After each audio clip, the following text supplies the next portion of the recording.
क्या है माँ, फिर पिता और महिलाएं, तो इनका वेन आरेख कैसा बनेगा ये प्रश्न पूछा है। ठीक है, तो देखिए आपको वेन डायग्राम का कोई सा भी प्रश्न है उसे कैसे सोल्व करना समझिए। नमस्कार दोस्तों, मौरी क्लासेस के यूट्यूब चैनल में आपका स्वागत है। हम रीजनिंग का प्रैक्टिस सेट सोल्व कर रहे हैं। ये प्रैक्टिस सेट हमारा 23 है। अगर आप इससे पहले वाले प्रैक्टिस सेट को अभी तक नहीं देखे हो उन्हें भी जाकर जरूर देख लीजिएगा। सभी प्रैक्टिस सेट इंपॉर्टेंट है। जैसे परीक्षा में रीजनिंग के प्रश्न पूछे जाते हैं उस टाइप के सभी प्रश्न को हम कवर करेंगे। तो चलिए हम शुरू करते हैं प्रश्न 1 से। हमारा पहला प्रश्न दिया है, प्रश्न कह रहा है कि दिए गए विकल्पों में से संबंधित संख्या को चुनिए। यानी यहाँ पर जैसे 83 का संबंध 24 से है तो हमें यहाँ पर 96 का संबंध बताना है। तो सबसे पहले हमें ये पता करना है कि यहाँ पर 83 से 24 कैसे लिखा है। ठीक है, तो चलिए जैसे हम यहाँ पर क्या कर सकते हैं, तो यहाँ पर देखिए अगर ध्यान से देखेंगे तो इनका अगर आपस में गुणा करेंगे तो 8 त्रिया कितने होते हैं, 24 होते हैं और 24 यहाँ पर लिखा है। ठीक है, तो जिस तरीके से यहाँ पर संबंध है इसी तरीके से हम यहाँ पर क्या करेंगे, इसका भी आपस में गुणा करेंगे।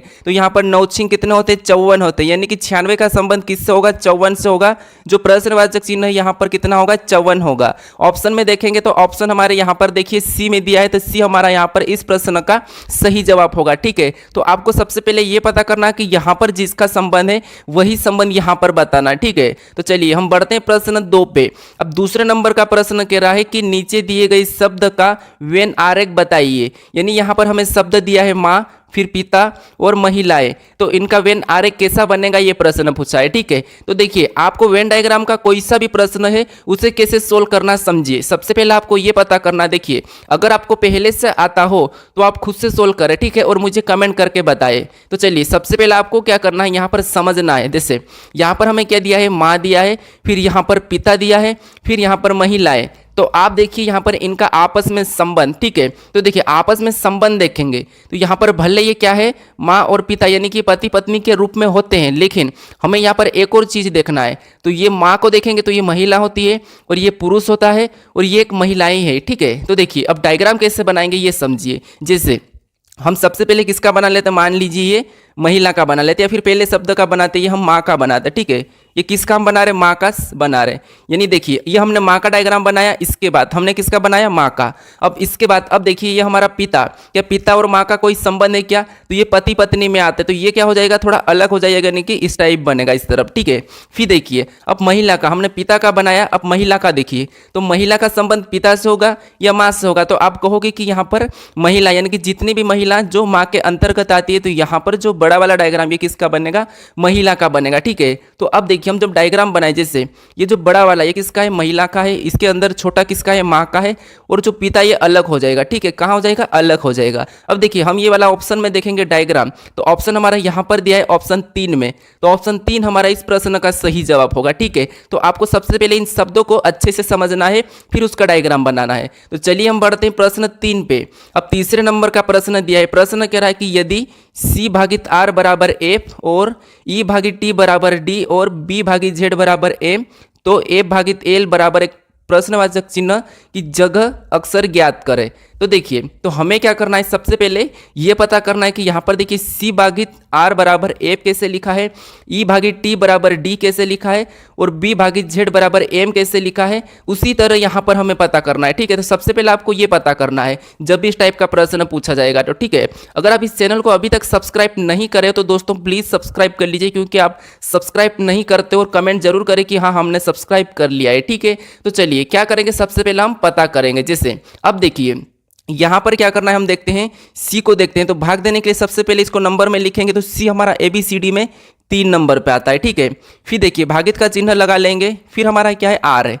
अब R को देखिए, R कितने नंबर पे, तो R आता है 18 नंबर पे। ठीक है, अगर हम इसमें भाग देंगे तो 3 का 18 में भाग देंगे तो कितना आएंगे, 6 आएंगे। ठीक है, कितना आएंगे, 6 आएंगे। अब देखिए 6 नंबर पे क्या आता है, आपको पता है 6 नंबर पे ABCD में F आता है। ठीक है, और F यहाँ पर दिया है। ठीक है, तो अब देखिए इसी तरीके से यहाँ पर देखते हैं, इसका क्या करेंगे, अंक लिखेंगे। यानी यहाँ पर देखिए इसका क्या लिखेंगे, अंक लिखेंगे। E कितने नंबर पे, तो ABCD में 5 नंबर पे आता है। फिर भागित का चिन्ह लगाएंगे। ठीक है, आपको समझ में आ रहा होगा हमें सेम तरीके से। फिर T को देखेंगे तो T भी 20 नंबर पे आता है, तो 20 को लिखेंगे। अब हम जैसे यहाँ पर भाग दिया था तो यहाँ पर भी हम क्या करेंगे, भाग देंगे, तो यानी कि इसमें भाग देंगे, तो 5 × चौके 20, यानी यहाँ पर कितने आ रहे 4 आ रहे भाग देने पर। और 4 नंबर पे ABCD में क्या आता है D आता है, ठीक है, क्या आता है D आता है, और यहाँ पर D दिया है, ठीक है। अब हम देखते हैं तीसरा वाला। अब तीसरे वालों को देखेंगे तो यहाँ पर B दिया है, ठीक है, यहाँ पर क्या दिया है B दिया है। और B कितने नंबर पे आता है आपको पता होगा, ABCD में 2 नंबर पे आता है। बीच में भागित का चिन्ह है तो भागित का चिन्ह लगा लेंगे। फिर देखिए यहाँ पर Z दिया है और Z कितने नंबर पे 26 नंबर पे आता है, ये भी आपको पता है, ठीक है। फिर देखिए यहाँ पर भाग देंगे तो 2 में 26 का भाग देंगे तो कितने होंगे 13 होंगे, ठीक है, कितने हो जाएंगे 13 हो जाएंगे। और यहाँ पर 13 नंबर पे कौन आता है तो आप कहोगे कि 13 नंबर पे M आता है, ये आपको भी याद होगा, ठीक है। तो चलिए यहाँ पर भी M दिया है तो आपको यहाँ पर तरीका पता चलो किसका क्या हुआ, इनका अंक लिख के उसमें भाग दिया है, ठीक है। तो हम क्या करेंगे इसी तरीके से, सबसे पहले देखिए यहाँ पर हमें F दिया है तो F कितने नंबर पे ABCD में 6 पे आता है तो 6 को लिखेंगे। बीच में भागित का चिन्ह है तो भागित लिखेंगे। फिर देखिए L हमारा कितने पे 12 पे आता है तो यहाँ पर हम 12 को लिख लेंगे। फिर जैसे हम सभी में भाग दिए थे तो यहाँ पर भी हम इसमें भाग दे देंगे। तो 6 में 12 से भाग देंगे तो कितने हो जाएंगे 2 बार में जाएगा, यानी कि 2 होंगे।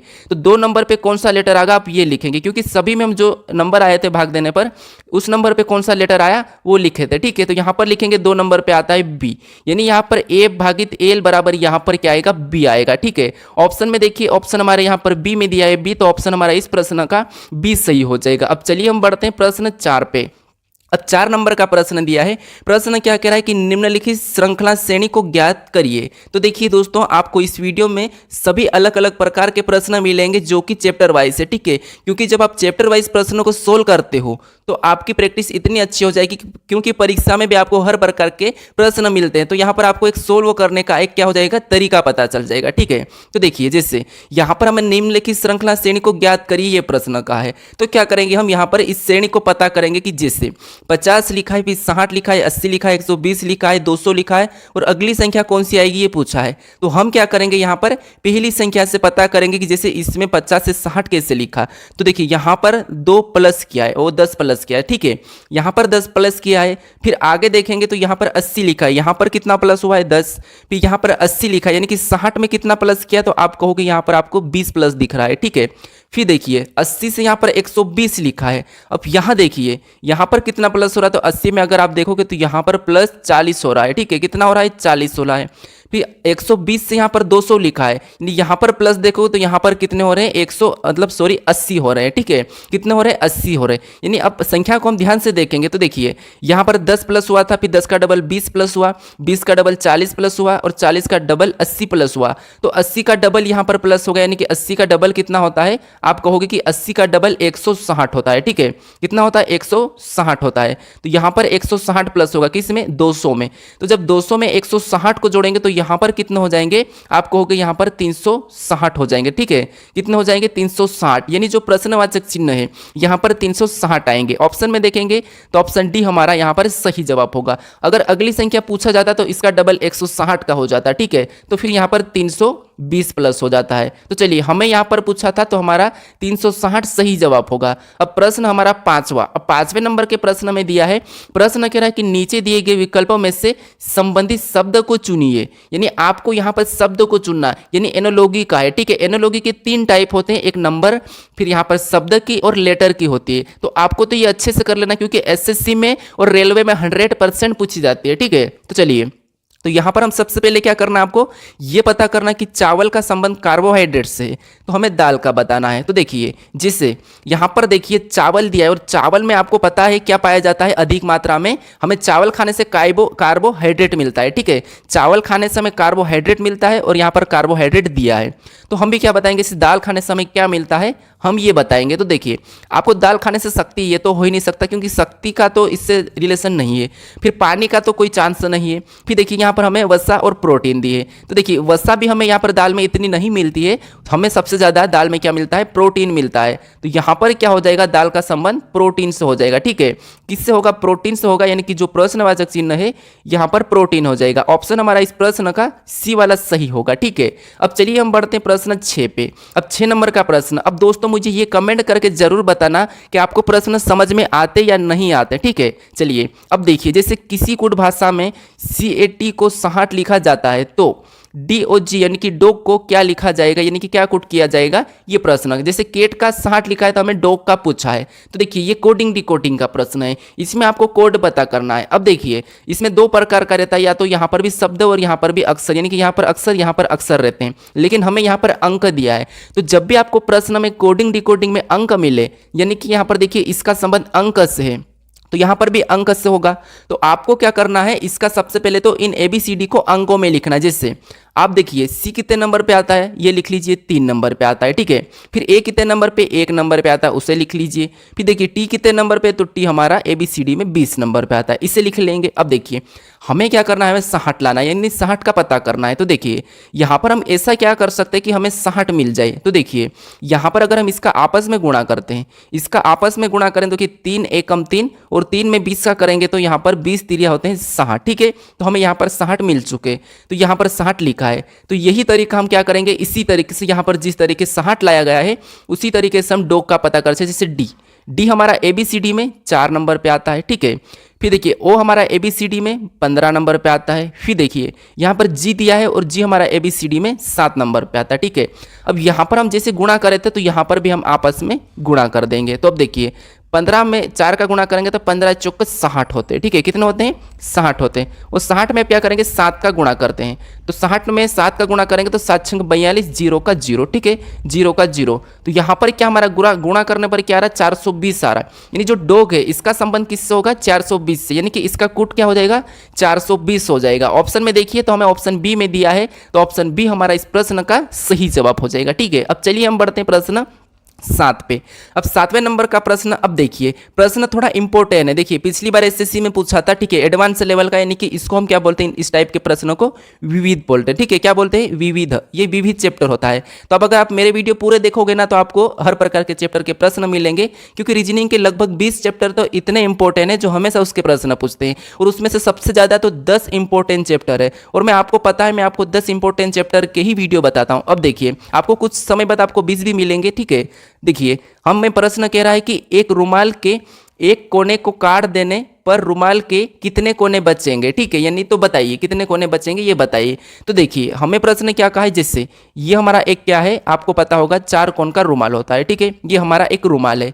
अब प्रश्न कह रहा है कि एक रुमाल, तो देखिए हमारा एक रुमाल बना है, ठीक है। एक रुमाल के एक कोने को काट देने पर हम किसी एक कोने को, यानी कि इस कोने को हम यहाँ से काट देंगे, ठीक है। काट देने पर रुमाल के कितने कोने बचेंगे बताइए। तो हमने ये कोना काट दिया, यानी कि रुमाल कैसा बचेगा, आप अपने पास कोना काट दिया हमने, तो ऐसा, फिर ऐसा, फिर ऐसा बचेगा, ठीक है। तो यहाँ पर कैसा बचेगा, एक तो ये बचा, ये हुआ, फिर ये हुआ, फिर ये हुआ, ठीक है। रुमाल कैसा बचा अपना, ऐसा वाला बचा है, ठीक है। अब देखिए इसमें कितने कोने हैं, तो आप कहोगे यहाँ पर 1 है, फिर यहाँ पर 2, ये तीसरा है, फिर ये चौथा है, फिर ये 5वां है, ठीक है। तो यहाँ पर कितने कोने बचते हैं, 5 कोने बचते हैं। कितने, 5 कोने। यानी कि आप एक कोना काट दोगे तो ऐसा मत बताना कि 1 फिर 2 और 3 कोने बचे और ऑप्शन ए लगा के आ जाओ, इसीलिए यहाँ पर ऐसे प्रश्न पूछे जाते हैं। तो आपको क्या करना है, यहाँ पर थोड़ा सा समझना है। तो यहाँ पर आपका सही जवाब क्या होगा, 5 कोने हो जाएंगे। कितने हो जाएंगे, 5 कोने बचेंगे। तो ऑप्शन हमारा यहाँ पर 5 सी में दिया है, तो सी हमारा इस प्रश्न का सही जवाब होगा, ठीक है।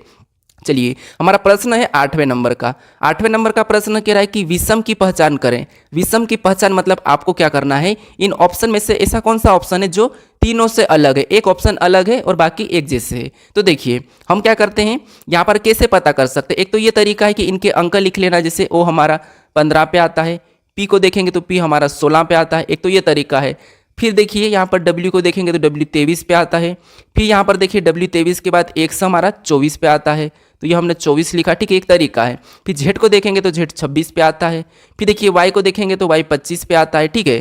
फिर यहाँ पर देखिए M को देखेंगे तो M हमारा 13 पे आता है, N को देखेंगे तो N हमारा 14 पे आता है। ये ABCD के अंक है। अब देखिए इन संख्या को हम देखेंगे ध्यान से, तो 15 के बाद 16, 23 के बाद 24, 26 के बाद यहाँ पर 25, यहाँ पर क्या हुआ है, -1 हो रहा है, बाकी में प्लस हो रहा था। और 13 के बाद यहाँ पर 14, तो हमें यहाँ पर अलग कौन सा दिखा, क्योंकि यहाँ पर भी +1 और यहाँ पर भी +1 और यहाँ पर भी +1, लेकिन यहाँ पर माइनस हो रहा है। तो हमें क्या पूछा था, विषम पूछा था। तो विषम हमारा ऑप्शन सी सही होगा, ठीक है। देखिए आपको कभी भी प्रश्न सोल्व करना है तो थोड़ा आराम से सोल्व करना है, ठीक है, ज़्यादा घबराना नहीं है। चलिए अब बढ़ते हैं प्रश्न 9 पे। अब 9वें नंबर का प्रश्न कह रहा है कि यदि दर्पण को PQ रेखा पर रखा जाए तो सही दर्पण दर्पण छवि बताइए। तो देखिए हमें यहाँ पर कहा कि दर्पण, यदि दर्पण को पी क्यू रेखा यानी कि हमारी ये रेखा, ठीक है, इस रेखा पर रखा जाए तो दर्पण छवि बताइए, ठीक है, ये प्रश्न पूछा है। तो क्या करना है आपको यहाँ पर, जब पी क्यू रेखा पर हम रखते हैं किसी चीज़ को, इसको हम इधर बताएंगे, इसका दर्पण छवि इधर बताएंगे, तो इसकी दर्पण छवि उधर कैसी बनेगी, देखिए जैसे सबसे पहले तो एच की बनेगी, तो एच कैसा रहेगा वैसा ही रहेगा, कोई प्रभाव नहीं पड़ेगा। फिर 1 को देखेंगे तो 1 पलट जाएगा और कैसा हो जाएगा, ऐसा हो जाएगा, ठीक है। फिर देखिए 2 को देखेंगे तो 2 भी हमारा यहाँ पर पलट जाएगा तो कैसा हो जाएगा, ऐसा हो जाएगा। अब हमें इतना करने के बाद यहाँ पर देख लेना है कि हम ऑप्शन हटा सकते हैं। यहाँ पर देखिए यहाँ पर हमें 2 नीचे की ओर झुका मिल रहा, तो ऑप्शन बी नहीं होगा, ठीक है। फिर देखिए बाकी ऑप्शन ठीक है। फिर देखिए 4 को देखेंगे तो यहाँ पर 4 हमारा कैसा बनेगा, कुछ ऐसा बनेगा, ठीक है। कैसा बनेगा, इस टाइप से बनेगा हमारा 4, कैसा बनेगा, ऐसा बनेगा, ठीक है। तो ये वाला 4 हम ऑप्शन में देखेंगे, देखिए ये वाला 4 हमें, तो यहाँ पर तो 4 नीचे झुका है, ये वाला 4 नीचे झुका है, तो ये भी नहीं होगा, ठीक है। फिर यहाँ पर देखिए, यहाँ पर हमें क्या, ये तो यह 4 ठीक है। फिर 6 को देखेंगे तो 6 हमारा कैसा बनेगा, तो इधर पलट के 6 हमारा बनेगा, ऐसा बनेगा, ठीक है। तो यहाँ पर तो हमें 9 दिख रहा है, तो ये तो नहीं बनेगा, तो इसलिए ऑप्शन ए भी हमारा हटेगा। और ऑप्शन ए हमारा यहाँ पर कौन सा, यहाँ पर देखिए तो ऑप्शन हमारे यहाँ पर डी हमारा इस प्रश्न का सही होगा। देखिए एच यहाँ पर दिख रहा है, 1 दिख रहा है, 2 दिख रहा है, 4 दिख रहा है, 6 दिख रहा है, सभी के दर्पण सभी सही दिख रही है, ठीक है। तो ऑप्शन डी हमारा इस प्रश्न का सही हो जाएगा। चलिए हम बढ़ते हैं प्रश्न 10 पे। 10वें नंबर का प्रश्न दिया है। प्रश्न क्या कह रहा है कि उस विकल्प का चयन करें जिसमें संख्याओं के बीच वही संबंध है जो दिए गए संख्या युग्म की संख्याओं के बीच में संबंध है। यानी आपको क्या पूछा है, जैसे इन संख्या का आपस में जो संबंध है, जो इनका रिश्ता है, वही रिश्ता कौन से ऑप्शन में है, ये प्रश्न पूछा है। देखिए ये प्रश्न एसएससी जीडी, ठीक है, एसएससी जीडी हमारा 2023 का जो पेपर था उसमें पूछा था ये प्रश्न, ठीक है। तो ये नोट कर लेना। अब देखिए हमें क्या करना है, इस रिलेशन जैसा बताना है। तो सबसे पहले हम देखेंगे इन रिलेशन को। तो देखिए 512 हमारा क्या है, तो ये 8 का घन है, ठीक है, 8 का घन है। 64 को देखेंगे तो ये 8 का वर्ग है, ठीक है, क्या है, 8 का वर्ग है। यानी आपको पता है जैसे जो पहली संख्या का घन है वो उसी संख्या का पीछे वाला वर्ग लिखा है। पहले अगर घन लिखा तो पीछे वर्ग लिखा है, तो यही हमें ऑप्शन में देखना है। अब देखिए ये संख्या हमारी क्या है, तो ये 9 का तो वर्ग है, ठीक है, 9 का वर्ग है, लेकिन ये 9 की घन नहीं है, तो इसीलिए ऑप्शन पहला नहीं होगा। फिर दूसरे को देखेंगे तो ये क्या है, 11 का वर्ग है, ठीक है। हमें पीछे वाला तो उसका वर्ग होना चाहिए और आगे वाला उसका घन होना चाहिए। तो 13 31 भी क्या है, आगे 11 का ही घन है और पीछे 11 का वर्ग है, तो ये तो हमारा हो सकता है। फिर देखिए यहाँ पर देखिए तो ये तो 11 का तो वर्ग है, लेकिन ये घन किसका है, 12 का है। फिर देखिए यहाँ पर देखेंगे तो ये क्या है, ये भी 12 का घन है, ठीक है, ये 12 का घन है, ये भी 12 का है। और यहाँ पर देखिए यहाँ पर हमारा क्या हो जाएगा, ये हमारा 12 का नहीं 11 का है, ठीक है, ये क्या है, 11 का घन है। अब देखिए और ये हमारा 12 का वर्ग है। तो आपको यहाँ पर कौन सा दिखा, अगर यहाँ पर 12 का वर्ग है तो यहाँ पर 11 का घन है, तो ये तो नहीं होगा। तो यहाँ पर हमारा सबसे इसके जैसा ऑप्शन कौन सा वाला है, ऑप्शन हमारा दूसरा वाला है, क्योंकि देखिए ये घन वर्ग है तो ये घन है, ठीक है। तो यहाँ पर इसी जैसा, जैसे एक ये घन है तो यहाँ पर भी ये 11 का घन है और ये यहाँ पर 11 का वर्ग है। जैसे यहाँ पर 8 का घन है, 8 का वर्ग है, तो इसीलिए हमारा यहाँ पर